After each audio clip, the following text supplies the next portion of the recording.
The internet holds a huge amount of valuable data. Data that to us as engineers is truly beautiful. Therefore, in this video, you will learn how to harness that data at industrial scale using a scraping browser provided by Bright Data. So the slogan for today's video is, what do you do with a lot of data? Yes, exactly. You scrape it. That's why today we'll go mine some data. But we need a principle, we need a goal we want to achieve. So I had an idea. Finding jobs is hard. Well, especially jobs in tech. Well, there is a huge amount of job positions available, but a lot of them raise red flags. The one that's my biggest pet peeve is companies advertising positions without declaring the salary.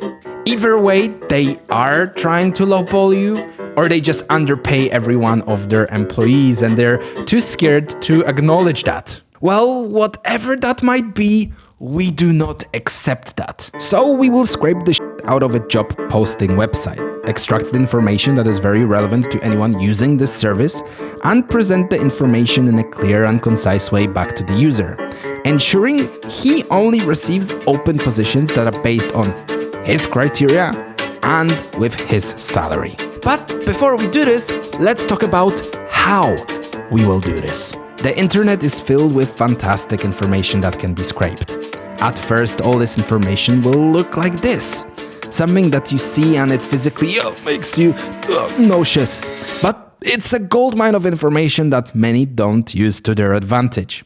We can scrape data with a simple use of an open source tool made by Google called Puppeteer, which is a headless web browser allowing us to take the scary looking HTML code filled with information, write simple JavaScript code to dynamically extract and fetch the information embedded inside the elements for us, and interact with the website like any other real-world user would, by clicking buttons, filling in inputs, and so on, but all done programmatically.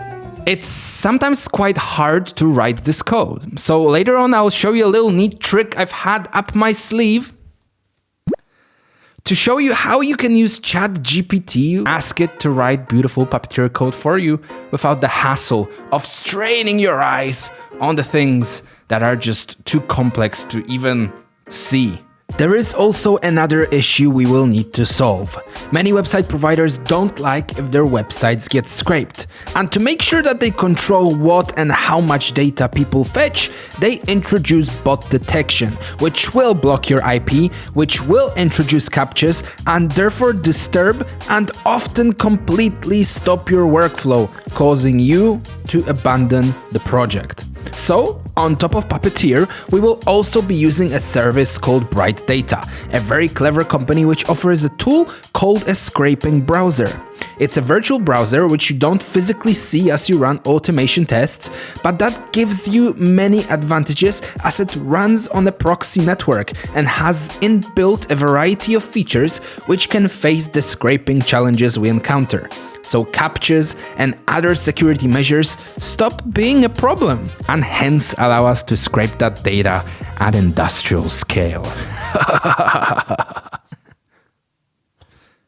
I think it's time to start the project. So the first thing we need to create a Next.js app. So if you go to our terminal, you can just type npx create next app at latest and click enter, and it's going to create that app for you. But you'll need to follow some instructions. Job scraper. Would you like to use TypeScript? No. Would you like to use endless? Yes. Would you like to use Tailwind? Yes, because we will need it for styling. Would you like to use the source code directory? I don't think that's necessary. Would you like to use app router? Yes. Would you like to customize the default import alias? No. And then there we go. Our project gets generated. Now, once you create that default Next.js project, this is the code that you can expect to be generated inside that folder. Now, I'm not a particular fan of this folder structure. I like to have a separate folder for the styling and a separate folder for the pages. So I'm going to just refactor that. So a pages, a public, and a styles directory. That styles directory should just have the globals inside it, and that pages directory should have the _app.js file and the index file, which is just 2 files to make sure that the project actually runs, and then an API folder where we are going to write our scraper, and then therefore we'll call that API root /API/scraper to run the Puppeteer and be able to fetch that valuable data from the web pages. All right, so let's build our script. First, we need to install the Puppeteer core npm module. This is the Puppeteer library without the browser itself, because the Bright Data's scraping browser runs remotely in Bright Data's cloud. Next, in our scraper.js file, we need to import Puppeteer, create and export a default function called run, in which we can declare the variable for our scraping browser. Inside each run function, you need a try, catch, and finally block to make sure we catch any errors if anything goes wrong, and always close the browser once all our scraping is complete. Now it's time to set up our Puppeteer connection, passing in the browser WebSocket endpoint. You can get this endpoint by following the link in the description, navigating to the proxies and scraping infrastructure page, and adding a new instance of the scraping browser. Make sure your proxy is active and then navigate to the Access Parameters tab to copy the host, username, and password to make up the full browser WebSocket endpoint. While we are here, it is also important to mention that as any of your scraping is running, and let's assume we have a code that we launched to scrape data, you can access Bright Data's Chrome DevTool debugger to see the live action taking place. Now that you can be a master at web scraping, let's dive into the project and see what I have done. Now, I've already pre-written all of this code and I'm just going to run through it to explain what is happening, but you can find all of the code base in the link in the description on GitHub, and you can run it for yourself. The instructions will be there, and play around with this project for yourselves. Now, I think you're going to learn a lot by just studying the code and seeing what's happening, but let me give you a very brief overview. Now, the project and what it actually looks like when you do load it up is here. You have a search for IT jobs, which actually comes up with a simple drop-down where you can select the type of job you want to scrape for, and its location, and the number of jobs you want returned to you. Now, if we actually jump into the code, into Visual Studio Code, what you'll see here is, first of all, I just render a very simple list with the options that you can pick from the select. It's the options that are then going to be passed into Indeed.com. Now, Indeed.com is the website that we're actually scraping. This is the website. And whenever you go onto Indeed.com, it asks you, once it loads, to enter what you're searching for, so the job title, and where you want to look for this job. So the location, and then you click find jobs, and then it searches for the different jobs for you. Now, in this case, we're going to have the scraper do that for us. It's going to enter whatever we want from the select dropdown, and then it's going to look for the jobs. Now, if I go back to the actual code, here I have just some basic UI to make this website that's right here look the way it does, which is absolutely beautiful.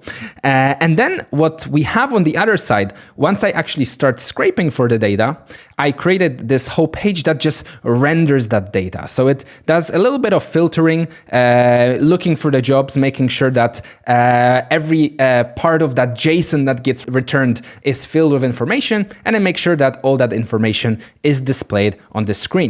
And this is actually as we load this website. So as I press this search, it actually calls this API /API/scrape, which runs our scraper, and it passes in 3 parameters from our search: the title, so what job we're looking for, the location, so where it's based, and the number of jobs that we actually want to have returned to us. And then finally, this is the fun stuff. This is the scraper. The scraper goes to the website and the browser, initializes that connection with Bright Data, that virtual scraping browser that has the capabilities of avoiding any limitations like IP blocking and being able to solve and overcome captchas and so on. So you don't have to worry about all of that in the background. You can just continue to scrape. And I had several occasions where I was scraping too many times on Indeed and they were blocking my IP and suddenly it just didn't work. But then again, that IP rotation came into place and suddenly I was able to scrape again, which was really, really cool and really nice to experience that firsthand. Of course, we go to the site called Indeed.com. We scrape through the data. First of all, we enter the inputs, then we get presented with the results, and then we scrape through the results to find the relevant jobs. And most importantly, the jobs that do contain a salary that then will be returned to us. So we will only get jobs that are advertised with a salary, so we know when we apply how much we're expected to make. So if you study this code in general, you're going to learn a lot. You're going to learn a lot how to take screenshots, which is also great. And I'll show you this in a second. You'll see a lot of data filtering, how I'm filtering the data on the fly and why I'm doing it. And I just want to show you, I've got this whole code block commented out because I want to run a code block for you where we fetch that data. And I've put a timeout on it for 1 second. So you'll see the data coming in every single second. So actually, if we go back and we run it, I'll select that I want to look for all software engineering jobs located in the United Kingdom, and let's say that I want 15 pieces of data returned to me. So I can start searching for this job. And I've got these logs coming in on the right saying connecting to browser, opening a new page. Here you can see the payload that we're sending. Here you can see the data that we entered. Here you can see it taking a screenshot. It should take another screenshot in just a second. There you go. And essentially what you'll be able to start to notice is that as it now searched for it, it finds the relevant pieces of data and it starts to give it to us. Now, if I just really quickly jump into the out.csv, what you'll see here is that data coming in real time. And as soon as those 15 results come in, it's going to stop, which I believe it is now. And if we go back to our dashboard, what you'll see is that it has rendered these jobs. But again, these jobs are not, they're not the ones we want. They don't have any, salaries. Well, some of them do, some of them don't. We still need to apply some filtering on top. But I just want to, before we jump into actually filtering and showing you the right results come into place, I want to show you the power of a scraping browser and how Bright Data allows you to scrape at industrial scale. So let's do something crazy. Let's go back to our dashboard, to 301. Let's go back to our terminal. Let's quit this data and let's actually run this, let's say software engineering, same in the United Kingdom, but for 1,500 results. Now, the one thing I'm going to have to change in my code in the scraper is that I'm going to have to remove this delay for 1 second. Now, as I've removed the delay, I'm going to go back into here and I'm going to run this. And I'll show you how quickly that data actually comes in. So as I run it, you'll see that it's connecting to the browser. And now I'm going to go into the code base. I'm going to go into the out.csv. So this is the data from previously. I can just actually delete it. And you'll see that as soon as it actually jumps onto the page, it's going to start scraping data really, really quickly. So let's just give it a 1 second. And there you go, that data starts popping in. Now what's happening here is that there's 15 results per page in Indeed.com. So it's taking those 15 results, it's going to the navigation bar, it's changing to the next page in the navigation for another 15 results. It's scraping all of those and pushing it into the CSV file. So you can see we already have data just coming in, and it's going to go on and keep doing this for that 1,500 results. So we will end up having 1,500 pieces of data with links to specific jobs, and how you use that data, well, it's in the power of your fingertips. So you can see it coming in here. And obviously here we're just limited by the scraper being able to change the pages in the navigation bar, but that data is coming in. So this is very, very cool. And again, you can collect a huge amount of data in a matter of seconds, essentially. But as you can see, this data doesn't have salaries, and we want those salaries. So let's do that. So I'm going to stop this scraping browser doing its cool stuff. I'm going to clear all of this data because I don't want it for now. I'm going to go back to my scraping browser. I'm going to comment out this piece of code and uncomment this piece of code. Now here what's happening is we're looping over the results. We're searching for any salary for it to have to include a pound sign, because a lot of the time from Indeed.com, for example, if I go back to Indeed.com, you can see that some have a salary.